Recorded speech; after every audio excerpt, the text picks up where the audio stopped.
everyone, Dennis Chang here. Still in Osaka, but I'm leaving in a few days, going west, just traveling around with no purpose. Okay. Well, actually, I don't have an exact plan as to what I want to say, but I have an idea. Lately, as you guys know, because I live in Japan, I've been studying Japanese, and the reason for that is because most people here don't speak any other language but Japanese.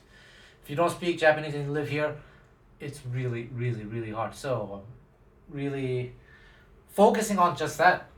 And it's related to what I want to talk about today, which is purpose and intent.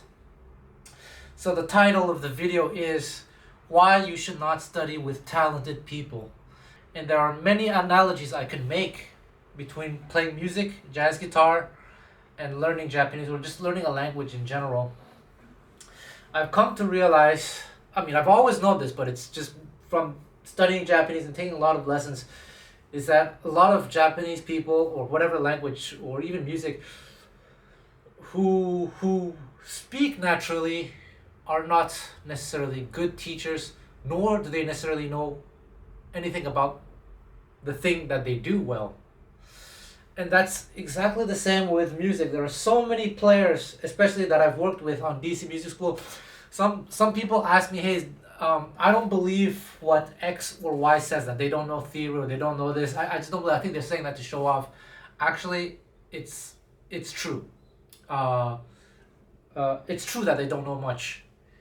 Now, it's true also that some people exaggerate their ignorance just to maybe make themselves look cooler, but for the most part, it's actually quite true. But how is this possible in music? Because when we start playing music, often we are taught, oh, you gotta learn your scales, you gotta learn your arpeggios, you gotta learn all these things.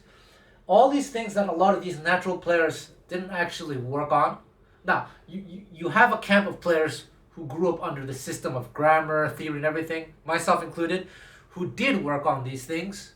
But on the other hand, you also have a large group of musicians who did not learn any of those things, who still managed to learn to play music very, very well.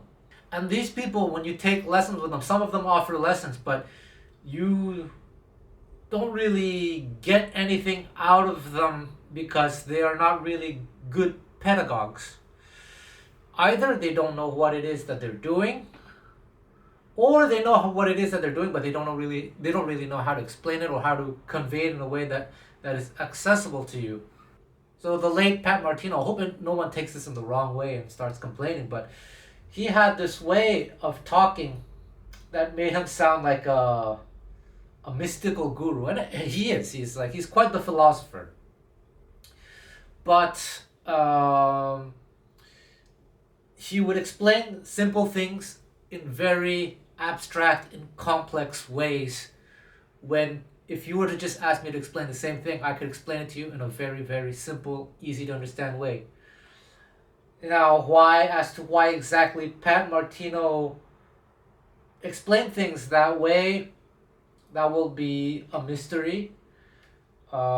Is it to make himself appear more mystical or something? I don't know. I have a fun story, is that when we were working together, off camera, I would ask him questions and he would answer them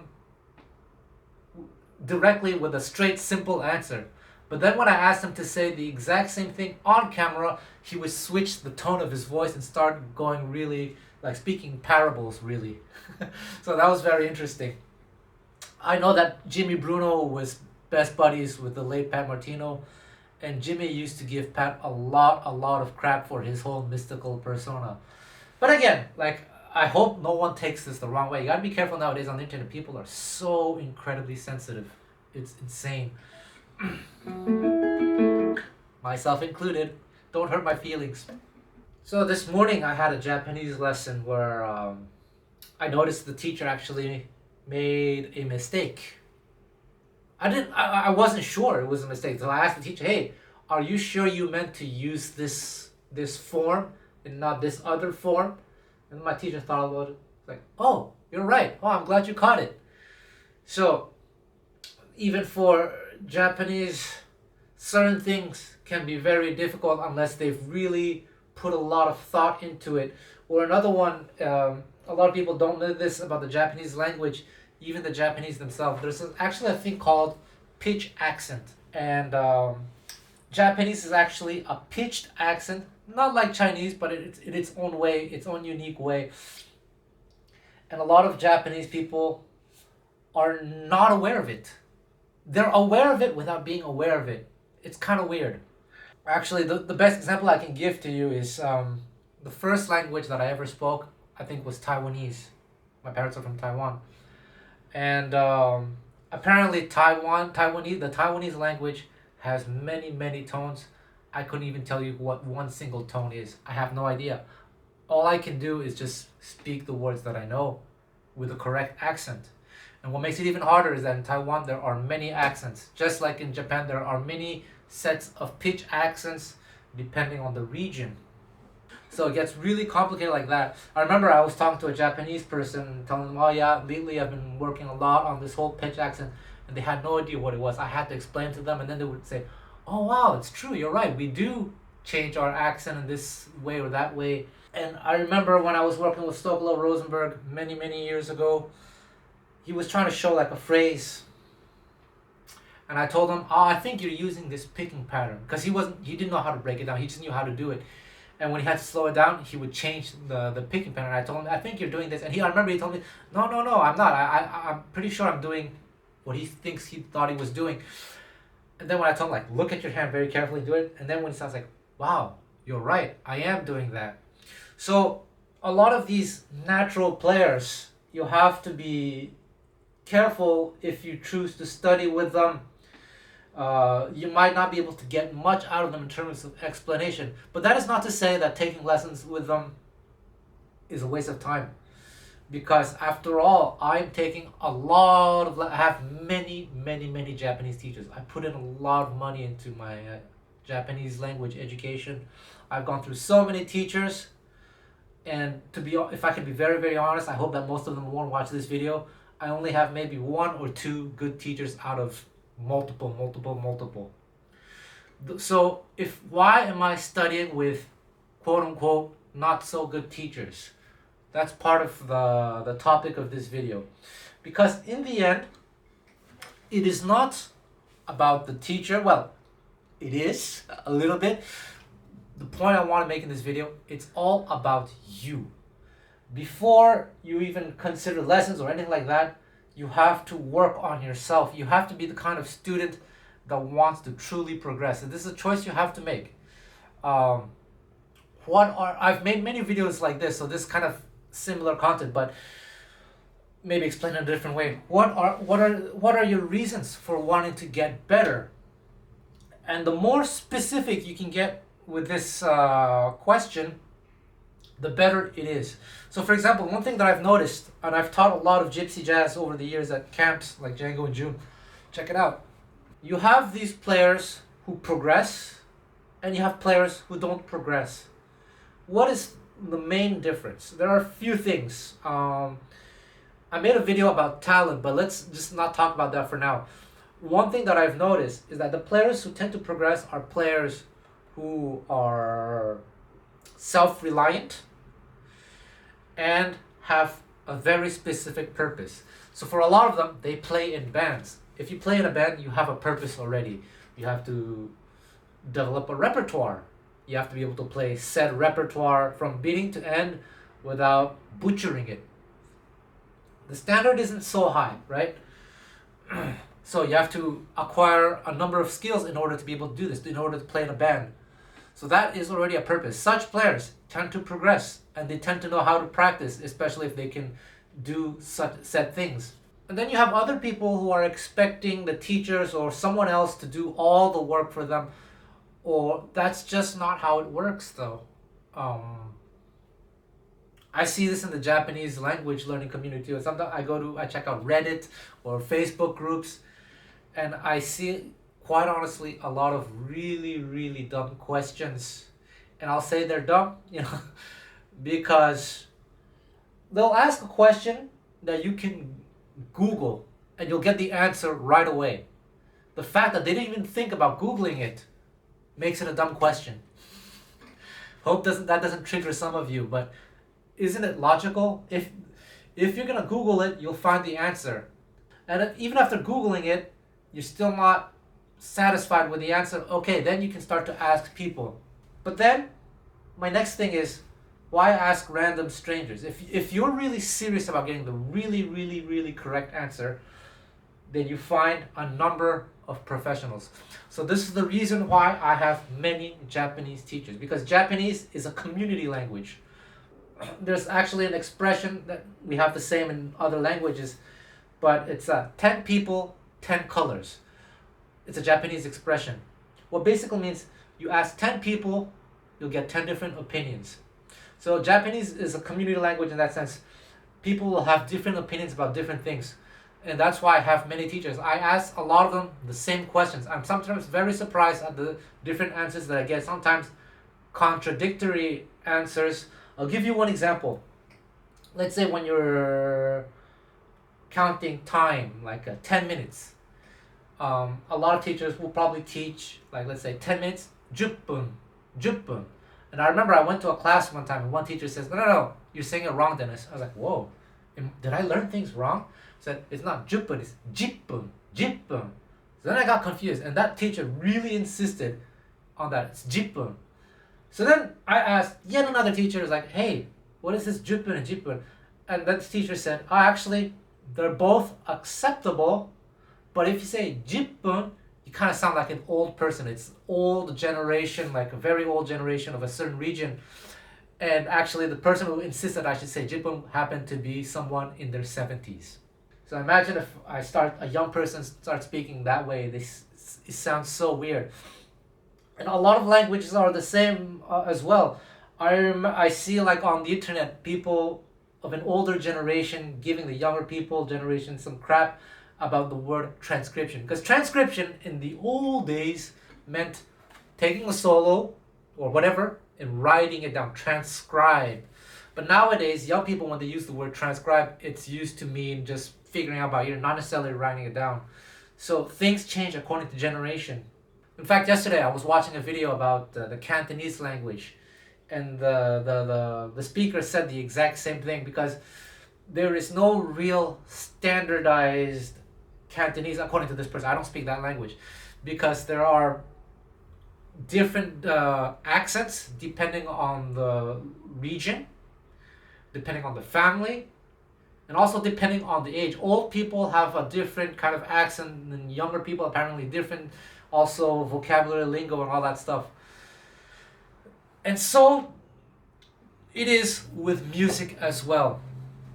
I always tell people that it's a good idea. It's good to have a teacher, but you have to understand, you have to figure out what this teacher is going to be for you. What kind of teacher do you want this person to be for you? So when I take all these lessons with these different teachers, I see what their weaknesses and their strengths are. Actually, I'm teaching myself, and that's what I want you to do. I want you to teach yourself. I want you to see the teachers as tools, and you get the most that you can out of them by being observant. So I see some teachers have certain weaknesses about explaining certain things, so I focus on other things with them. And I know how to extract the information. So I understand everything that Pat Martino says, because I do have a very strong background in fundamental theory. So I totally understand everything that he says, even though he uses a lot of complex vocabulary. But often, if I were to take a lesson with a really, really good player, I wouldn't be asking them too many questions like, what scales do you use, or what's your practice routine? What I would do is, especially in the context of jazz, is, hey, let's get together, let's play some tunes, and when I hear something cool, I'm going to stop you and ask you, hey, what's that? And maybe if I don't understand it, which is usually quite rare, I mean, it depends on the style, but when it comes to bebop or gypsy jazz, chances are I understand everything. But I'll say, hey, okay, show me how you played it, what's the fingering, show me what you did with your right hand there. And so I know how to extract information. And that's what I want to get at here. You have to, as a student, of course, it's great to have a good teacher that can explain everything, that can simplify everything. But you as a student should learn to bring your a certain fundamental skills to a certain high level so that you can then rely less on the teacher's explanations and more on your sense of observation. And that's how you get access to the best teachers who don't know what they're doing. This thing about Japanese accent, I've caught my teachers trying to explain certain things, and I caught them saying doing things that are contrary to what they said. But here is an example. I remember with one Japanese teacher, we're working on this pitch accent that I told you about. There's this word, Yonderu. Yes. I'll have it on the screen. And depending on how you stress the syllables, the meaning will change. And I remember one teacher telling me, oh, it's the same pronunciation. And I was a little bit perplexed. I asked the teacher, can you say both words? And the teacher said, Yonderu. Yonderu. I said, see, same pronunciation. Not the same pronunciation at all. And I told the teacher, slow it down. Yonderu. Yonderu. And the teacher said, oh, wow, you're right. It isn't the same pronunciation. Yonderu. Yonderu. Yonderu. Yonderu. See how I just changed the stress of the syllables? It changes the meaning. Yonderu means to read. Yonderu means to call. Hon o yonderu. I'm reading a book. Tomodachi yonderu. Calling a friend. So as I was editing the video, I was reminded of this story I want to share with you. I went to this kind of like Q&A kind of thing with a famous guitar player, not Gypsy jazz, not really the Gypsy jazz at all. And someone asked the player about his picking technique. The person who asked the question was actually very observant. He observed something very, very good. He was correct. He asked, it seems that when you're going up a scale, you're doing what people call economy picking, but that when you're going down, you're kind of doing something else, more like alternate picking. And the player, the famous player, really good player, who is a natural player, said, no, I alternate pick everything. I don't do any of those weird things. So here's the thing. The person who asked the question was correct, and I could tell as well. You can't hide that from me. I have very good observation skills when it comes to technique. So what is most likely is that this person grew up thinking their entire life that they were doing alternate picking, but their technique came naturally. They just did whatever felt right, and whatever happened. But all this time, their entire life, over 65 years of playing guitar, this person thought they were alternate picking. They were not. And it's the same thing with the Gypsy jazz too. I've spoken to some famous Gypsy jazz players and asked them, hey, can you talk about your technique? Like, how did you develop? Do you have any stories to share? And some people say, yeah, I realized alternate picking is very important. I alternate pick everything very strictly. And sure, tell me more. So the point of this story is you have to be vigilant. You have to be your own teacher. You have to develop your sense of observation and learn to trust yourself. What's cool now with technology, if you get the good angle, that's what we're trying to do with DC Music School, you can slow things down and see for yourself the answer. Seek the answer, the truth yourself. If you have doubts, maybe you're wrong, maybe you're right, who knows? Try to find a way to confirm your doubts. Ask someone else to help you. Ask the community or something, Be a go-getter. So you have to be very aware of this with quote-unquote talented people, natural people. And it's in your best interest to develop these skills. So how do you develop these skills? First of all, let's talk about the guitar. The guitar is a visual instrument. I've met some people who told me, oh, I can't learn by looking at people's fingers. Well, I suggest that you fix that. How do you fix that? Well, you go on YouTube and you start watching people's fingers and you try to copy it. It's going to be, if you don't know how to do that, okay, maybe it's going to be slow in the beginning. You can also practice in front of a mirror and watch your fingers as you play. Next thing is to develop your ability to learn faster. And actually the best way to do this is to learn music by ear as much as you can. I suggest you start transcribing. And when I mean transcribing, I'm using the young people's definition. You don't have to write down. You could if you want to. But the more you do this, the faster, well, it's going to do wonders for your ears. And also you're going to learn much, much faster. Here, let's do a test. Time yourself. Get yourself a timer and see how long it takes you to figure out this phrase. I'm going to play it for you. And you can watch my fingers too. Here we go.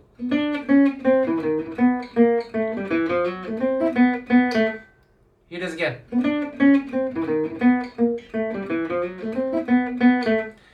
And here it is slowly.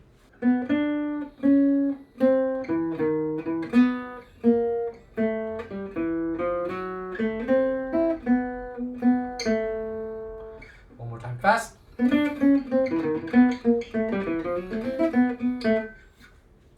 Go back a few times if you have to.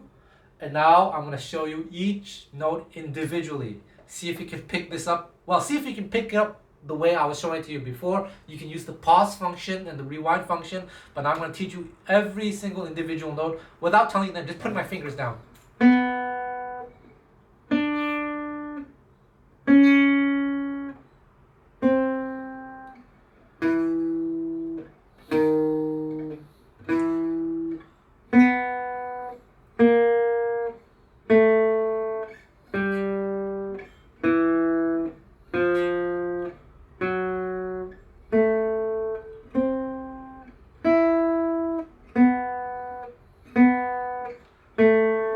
There. How long did it take you to get this phrase? If it took you a really long time, if you had to rely on this last example and you had to pause a lot, then as long as you got it, that's good. But do this every day with anything. Well, focus on the style that you like, first of all. If you're playing blues music, transcribe some blues music. If you like bebop, transcribe some bebop. If you like gypsy jazz, transcribe some gypsy jazz. Start there. And now with YouTube, you have video sources as well, where you can go on DC Music School, instead of looking at the tab and everything or all that stuff, try to use your sense of observation. Do this, make this a habit. This is if you really want to get good. It's your choice. The next thing is to try to understand the music. So in the context of bebop or gypsy jazz or swing music, understanding the music often means understanding how the melodies or the phrases relate to the harmony. So you have to study chords. And well, I do have a book out there on Amazon. Look for my name, Dennis Chang, Denis, not two N's but one N. And Jazz Guitar Fretboard Visualization. It teaches you how to connect melodies to the harmonies and then into your ears. It's not a jazz book actually, it's just really a book that teaches you the fundamentals of connecting everything to your instrument. So that, for example, if you play something like this, all right, you can also see in your mind's eye and hear the chords.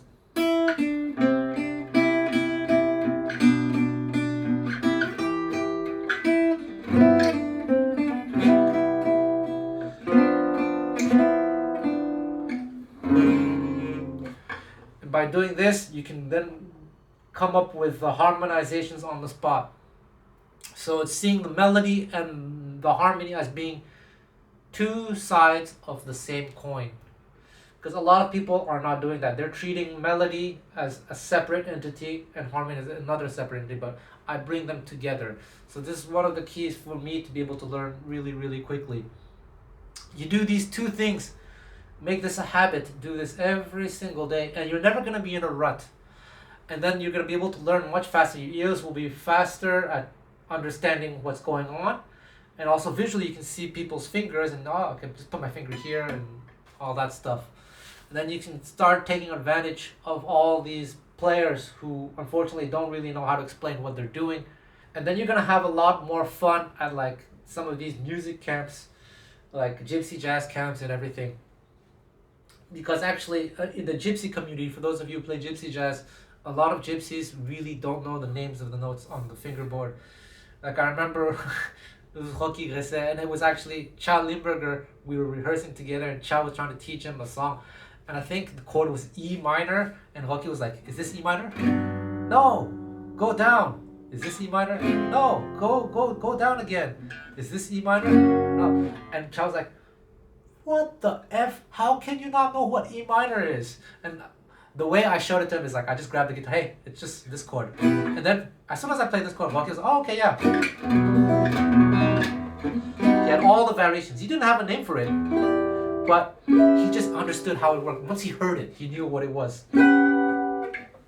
A lot of gypsies learn this way in an oral and visual way. So there we go. So the next topic is kind of reason why I don't really like to teach. I love to teach actually, but why I don't really do private lessons. Some people are thinking it's because they're not advanced enough. It has nothing to do with that. Well, it has to do with a number of things. First of all, I'm not a big fan of online lessons unless they've mastered, the jet lag, the time lag thing. I know there's some technology that's getting better and better, but there's something to be said about being in front of a person, because the way a microphone captures your sound is not the way you hear things when you're in live with another person. I remember when I took my friend Will Dickerson to see Stokolo Rosenberg for the first time. Stokolo Rosenberg and Paula Schaefer in New York. He had seen them on video many times. It was very, but being there in person, listen to the raw power in person of Paula's right hand technique or Stokolo, it's something to behold. So there's that. I like to play with the students so that we can do some little interactive games, musical games, and that's how I can really assess the students playing and what maybe we can potentially work on depending on what their goals are. The only time I would do the online lesson thing is if the students has a lot of very, very, very specific questions that they couldn't find an answer to. Then okay, so we could try like a kind of a workshop style lesson. But I'm not really interested in doing the once a week lesson thing. I think that's kind of like a pyramid scheme, and now I'm gonna have all the teachers really hate me. If we're gonna do regular lessons, I'd rather the student come to me every single day. That's why I had the Homestay student program when I was in Montreal. By the way, I might be in Montreal for 3 months this summer, and I might be able to do the Homestay, but it depends if I can juggle different projects, manage all that. Get in touch with me if you're interested. But at least with a Homestay, okay, we're together every day, we can talk, because a lot of the learning happens outside of the classroom as well. Sometimes we have conversations and you get a little tip that changes your perspective on things. Sometimes it's just one little advice that changes your whole perspective. It gets you thinking. I remember off the top of my head, one time we're in upstate New York. After Dorado Schmidt's gig, we were like in a random bar, like really late, like 11 p.m., 11:30 p.m. We were the only customers. Amati Schmidt, Dorado's youngest son, was a little bit tipsy, and he just went on this philosophical rant about vibrato, about sound and tone production, about how if he wants to sound really gypsy, he's gonna start picking really closer to the bridge like this. And if he's playing more like shred, modern, he's picking closer around here and using a softer attack with the lower action and everything. That got me thinking a lot about just, sound. So things like that. And being able to spend time with my students in that way, that's my preferred way of teaching. You have to find purpose in playing music. The more purpose you have, very specific, the easier we'll be able to climb that ladder and get better if you choose to want to get better. Getting better is a choice. It's a controversial statement, and I'm not talking about becoming someone like Keith Jarrett or Birel and Red. I'm just talking about just being a decent musician. There are a lot of decent musicians out there, like decent, and I mean this in a good way. I don't mean decent as an insult.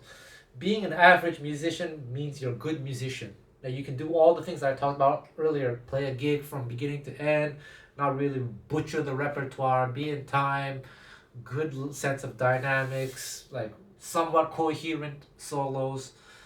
That's not a tall order. A lot of people are able to do this, but a lot of people are not able to do that either. And this is what I'm talking about. Like, you can't do this if you just figure out that little something. It's kind of like some people say you have to transcribe to get better at jazz, but there are some people who've never transcribed and they can play. They have the language, a mastery of the language, and you have people who transcribe so much they have a stack of transcriptions who still cannot improvise with that said language. So it's not the transcription that's making the difference. It's how it's all happening here yourself. It's the understanding of the music, and it's the trying of things. That's another big topic that I can talk about at another time. I've made videos about this before. You have to be an experimenter. I know this was a very philosophical video. I'd be curious to hear your thoughts on this. There's a lot of things I left out because then I can make it even longer. Maybe for next time I'll talk about another aspect of this, the philosophical thing. Because if you don't have quote unquote the natural talent to just get good, then you need some little tips like this. And I've got a lot of these little tips over the years. Hey, don't forget to like, to subscribe, share, and all that fun stuff. Thank you so much. I want to share with you guys one last story. It's about being an outsider from like said community in learning something. I mentioned that sometimes people who are quote unquote native to whatever it is that you're learning might not always be the best choice, and you shouldn't discount people who are kind of like outside. You know, it's a matter of perspective. I told you that my first language was Taiwanese, and I don't even speak it that well at all. But I was checking out videos on the Taiwanese language, and there's this dude, I think he's from America, not Asian at all, white dude. And he's giving like series of lectures and master classes on Taiwanese, how the language works, the grammar, the way that you form the sounds, the accents, the different pitches that I'm totally unaware of. Man, this guy knows it all. Sometimes it takes someone from outside who's really passionate about it to really dig deep and try to make sense of everything for others who are trying to learn something. And that's kind of what I did with Gypsy jazz. And also with, like, I guess older styles of jazz. I'm really investigating as much as I can, like little obscure details that people who play this style quote unquote naturally may not even be aware of. And this is why I guess studying the history is very, very important for me. That's another topic I should make a video about, why history is important. There are lots of channels like this on YouTube. This is the guy Dogen on YouTube for Japanese learners. I told you that a lot of Japanese people are not aware of this pitch accent thing. I mean, they're aware but not aware. But this guy Dogen has made a kind of a career on YouTube being like one of the biggest experts on that very, very specific thing, giving a lot of really, really cool examples. So, you know, when you're learning something, sometimes going for the most famous player might not be the best thing, but going to see someone who truly understands things in this way could be the best. Actually, the very best would be if you can find a natural player who happens to have studied something like really deeply, and there are not many people like that. For Japanese, there is this content creator on YouTube. Her name is Misa, Japanese Amo no Misa. She's amazing. Probably just like in all fields combined, one of the very, very best teachers I've ever seen like in my life. Someone obviously born into that thing, but who has also deeply studied how that thing works in ways that other people of her community might not even be aware of, knowing what are the rules and how to break the rules. Also, she speaks fluent English with a British accent, so then she understands the mindset of someone from that culture. She has everything. She's the perfect package, the teacher that I strive to be, really. It's really, really amazing. But such people are extremely rare. I would take lessons with her if I could, but she's too popular, she's too famous. She has this Patreon. I couldn't even access the highest tier because she's too popular. I supported her for the duration of the pandemic. But money's an issue for me right now, so I had to stop supporting her. But yeah, like people like that are really rare. If you find them, like grab onto them. But if not, you have to find workarounds. You have to settle for the next best option. And the next best option might be someone who might not be native to the thing. Native, just because they're not native doesn't mean that they're not competent. They can be way more competent than native sometimes. But yeah, there we go.